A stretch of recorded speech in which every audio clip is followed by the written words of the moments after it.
কিন্তু রাজনীতিবিদ হিসাবে দিলীপ দা এটাও তিনি তার পার্সোনালভাবে সেখানে পৌঁছেছেন। এটা নিশ্চয়ই কারোর ভালো লাগতে পারে, নিশ্চয়ই কারোর ভালো নাও লাগতে পারে, এটাই স্বাভাবিক। যদি উনি রাজনীতি না করতেন তাহলে এখানে মন্দির কালচারাল সেন্টার কথাটা ব্যবহার করতেন না। মানে উনি হিন্দু না উনি মুসলিম সেটা পরিচয় দেওয়ার জন্য তিনি এখন এতদিন বড় মুসলিম, এখন তিনি বড় হিন্দু, তার জন্য তিনি কালচারাল সেন্টার করছেন। কাকে নিয়ে? জগন্নাথ ঠাকুরকে নিয়ে। দেখুন, আমাদের যখন রাম মন্দির হয়েছিল তো আমাদের বলতে হিন্দুদের সবাইকে ডাকা হয়েছিল, অনেকে গেছেন অনেকে যাননি, বিশেষত আমাদের পশ্চিমবঙ্গের দিদিমণি তো জানিনি। তো এখানে স্বভাবতই দিলীপদাকে আমন্ত্রণ করা হয়েছে, তিনি সেই ডাকে গেছেন, তিনি একজন হিন্দু, সেই হিসাবে তিনি জগন্নাথ মন্দিরে গেছেন। কিন্তু এটা মনে রাখতে হবে দিদিমণি, এটা জগন্নাথ দেবের যে মন্দির সেটা সেই সরকারি টাকায় জগন্নাথ ধাম কালচারাল সেন্টার বানিয়েছেন। এটা কিন্তু চারধামের যে পুরী ধাম, যে আমরা যে চারধামের মধ্যে পড়ে সেই ধাম কিন্তু এটি নয়, এটা একটা কালচারাল সেন্টার। দেখুন, দিলীপদা কেন গেছে তিনি তার উত্তর তিনি নিজেই সবাইকে দিয়েছেন, সেই ব্যাপারে আমার কিছু বলার নেই। এবং তিনি যেটা বলেছেন যে তিনি সৌজন্যতার জন্য গেছেন, তিনি হিন্দু হিসাবে সেখানে গেছেন। কিন্তু আমার যেটা ব্যক্তিগত, এটা হচ্ছে নিশ্চয়ই হিন্দুদের আবেগ, হিন্দুদের ধর্ম আমরা মাথায় রেখেই আমরা এই মন্দির, এই পুজোটাকে নিয়ে আমরা খেলা করি না। যে সুকান্ত শুভেন্দু তাদেরও তো আমন্ত্রণ ছিল, কিন্তু তারা তো কেউ যায়নি। দেখুন, আমি বলছি এটা যার যার ব্যক্তিগত ব্যাপার, কে যাবেন কে যাবেন না। আমন্ত্রণ সবাইকে করা হয়েছে, কেউ মনে করেছেন যাননি, কেউ মনে করেছেন তিনি গেছেন। এবং কেন গেছেন সেটা তার উত্তর একমাত্র তিনি দিতে পারবেন, আশা করি তিনি দিয়েওছেন। কিন্তু আমার যেটা মনে হয়েছে যে জগন্নাথ ধাম নিয়ে যেহেতু পুরীর মন্দিরে মমতা ব্যানার্জিকে ঢুকতে দেওয়া হয়নি, কারণ সেখানে হিন্দু ছাড়া কাউকে ঢুকতে দেওয়া হয় না, এবং তার যে কথোপকথন, তার যে কার্যকলাপ, তাতে পুরীর মন্দির মনে করেননি তিনি হিন্দু কিনা সে বিষয়ে সংশয় ছিল। সেইভাবেই তিনি এখানে জগন্নাথ মন্দিরের নামে জগন্নাথ কালচারাল সেন্টার খুলেছেন।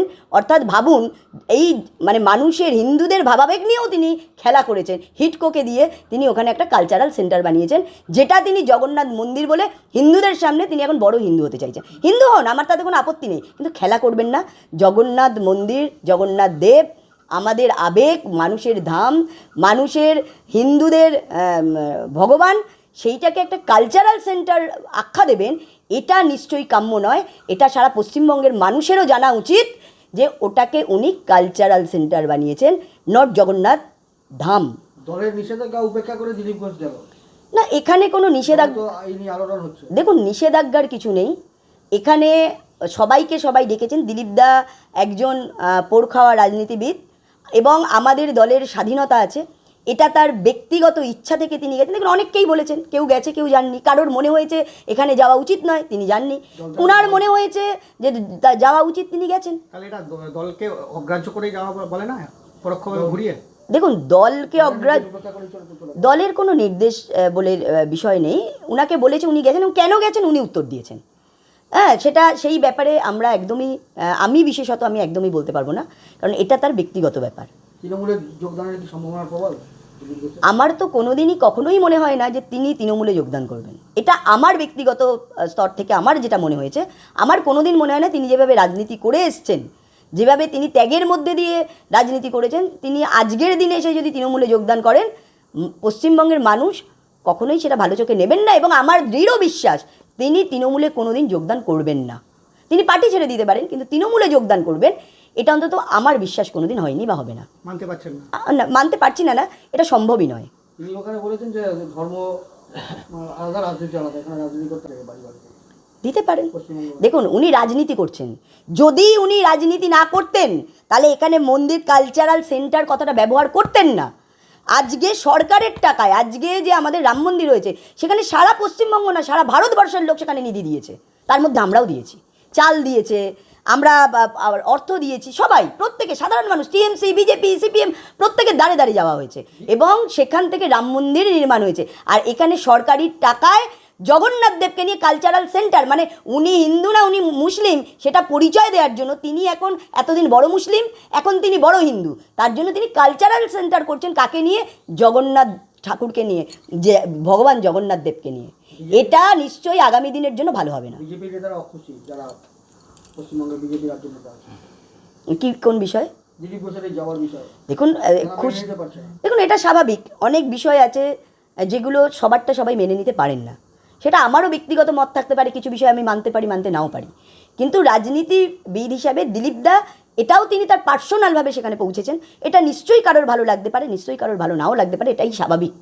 সবার যে উনি চলে গেছেন বলে সবার ভালো লাগবে এটা না, কিন্তু তিনি তার মতো করে গেছেন, তিনি তার ভাবনা চিন্তা নিয়ে গেছেন এবং তিনি কেন গেছেন তার ব্যাখ্যা তিনি নিজেই দিয়েছেন। দরজা বন্ধ। দেখুন, আমরা অনেক জায়গায় সৌজন্যের কথাটা বারবার করে বলি। আমরা দেখেছি যখন প্রধানমন্ত্রী ডাকেন কোনো কার্যক্রমে, কোনো কর্মসূচিতে, অনেক সময় দিদিমণি যান না, বা যদিও যান সেখানে যখন মুখ্যমন্ত্রী প্রধানমন্ত্রীর সাথে কথা হয় তারপরে সেটা নিয়ে একটা মুখরোচক গল্প তৈরি হয় যে এদের মধ্যে সেটিং হয়ে গেছে। তো দেখুন, এটা বাংলার কালচারে রূপান্তরিত হয়েছে। কোনো জায়গায় গেছে সেখানে মুখ্যমন্ত্রী ছিলেন, দিলীপ দা এমএলএ ছিলেন, তিনি একজন এমপি ছিলেন এবং তিনি রাজ্যের শুধু রাজ্য সভাপতি ছিলেন না, তিনি সেন্ট্রালেরও তিনি ভাইস প্রেসিডেন্ট ছিলেন কেন্দ্রের। সেখান থেকে তিনি গেছেন, সেখানে কোনো কথা হয়েছে, তো এটা তো একটা স্বাভাবিক, এর মধ্যে তো আমি অস্বাভাবিকত্ব কিছু দেখতে পাচ্ছি না। দেখুন, আমরা সমাজে বাস করি, এখানে সিপিএম, তৃণমূল, কংগ্রেস, বিজেপি সবাই আছে। আমরা আমাদের নীতি, আমরা আদর্শ নিয়ে মানুষের কাছে যাই, মানুষের কাছে ভোট চাই, মানুষ ভোট দেন। তার মানে যিনি তৃণমূল করেন তিনি যদি ভদ্র ব্যক্তি হন তাকে তো আমরা খারাপ বলবো না বা তার সাথে কথা বলবো না, এরকম বিষয় না। তবে হ্যাঁ, মানুষের বা কথাবার্তা, মানুষের চালচলন, তাদের ব্যবহারে আমরা তাদেরকে অনেক ক্ষেত্রে ত্যাগ করতে বাধ্য হয়। কারণ আমরা জানি পশ্চিমবঙ্গে যেভাবে হিন্দু নিধন হচ্ছে, যেভাবে হিন্দুদের ওপর অত্যাচার হচ্ছে এবং যে সরকার করাচ্ছে তাকে আমরা কখনোই ভালো চোখে দেখি না। কোনো হিন্দু, পশ্চিমবঙ্গবাসী কেউ ভালো চোখে দেখছে না, কারণ এই সরকার প্রত্যেকটা মানুষের সাথে প্রতারণা করেছে। এই সরকার হিন্দুদের ওপর তার দমন পীড়ন নীতি চালিয়েছে, হত্যা করিয়েছে, জঙ্গিদের এখানে আশ্রয় দিয়েছে। সেই হিসাবে সরকারি দিক থেকে আমরা কখনো এই সরকারকে সমর্থন করি না। কিন্তু ব্যক্তি মমতা ব্যানার্জি, ব্যক্তি দিলীপ ঘোষ, তারা কোথাও গেছে, সেখানে সৌজন্য সাক্ষাৎকার করেছে, এই বিষয়ে আমার কিছু বলার নেই। দলীয় নেতৃত্বের তরফ থেকে দল কি মনে হচ্ছে না খানিকটা ব্যাকফুটে চলে গেল বিজেপি এই ঘটনার পক্ষ থেকে? না, আমার তো তা মনে হয়নি। একজন পোর খাওয়া রাজনীতি, আমার তো তা মনে হয়নি। আমার মনে হয়েছে যে যেটা তৃণমূল পারে না সেটা বিজেপি পারে। কারণ মমতা ব্যানার্জির মাকে অটল বিহারী বাজপেয়ীজি এসে পায়ে হাত দিয়ে নমস্কার করেছিলেন। আজকে সেখানে একটা জগন্নাথ দেবের মন্দির হয়েছে, দিলীপ দা সেখানে গিয়ে তার সৌজন্যের বার্তা দিয়েছে। তোমরা রাম মন্দিরে যাওনি বলে আমরা এখানে, তোমরা ট্রাস্ট বানিয়েছো, এটা জগন্নাথ ধাম কালচারাল সেন্টার তোমরা বানাতে পারো, কিন্তু আমরা ভগবানকে ভগবান হিসাবেই দেখি, সেই জন্য সেই হিসাবেই তার কাছে পৌঁছেছি ভগবানের আশীর্বাদ পেতে। এই বার্তাই উনি দিয়েছেন।